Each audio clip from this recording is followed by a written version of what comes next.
Well, yes, we've now learned that press conference will be at 6:15, so in about a half hour from now, we're hoping to learn more about what occurred in the center of the government for the largest city in the state of Virginia today. We are right here at James Madison and Princess Anne Road, where the scene has certainly calmed down. The roar of helicopters are gone. People are moving at a more not as much urgent pace, I guess I should say. It's obviously that we are now into the investigation stage. What we know right now is that probably about, maybe even 2 hours ago now, a shooting occurred inside Building 2, which houses the Public Works Department and a few others. That's right next to City Hall in the Municipal Center. Actually, from where our camera is right now, Tamara Scott is much closer, but that's in the middle of the complex.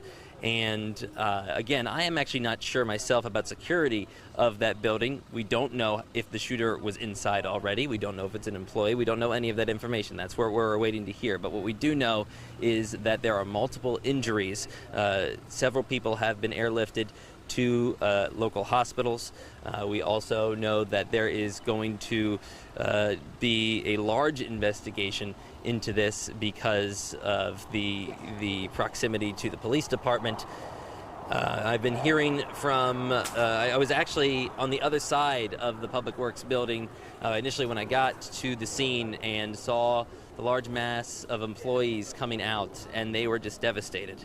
They were hugging each other, running and embracing each other when they saw that each other was all right. I talked to an employee from a different building just a few minutes ago live on Wavy 10. She works in the courthouse, which is where we originally thought the incident had occurred. That is not where it occurred, but they do say she told us she heard gunshots and really didn't think too much of it initially because they didn't sound they were incredibly close.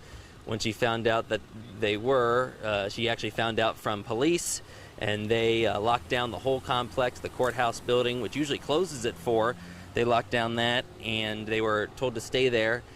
They have been given the all clear. They have been slowly trickling out employees heading home, and she was just shaking. She says she doesn't even know anybody in the building where this happened, but it's close to home for anybody in Hampton Roads, I think.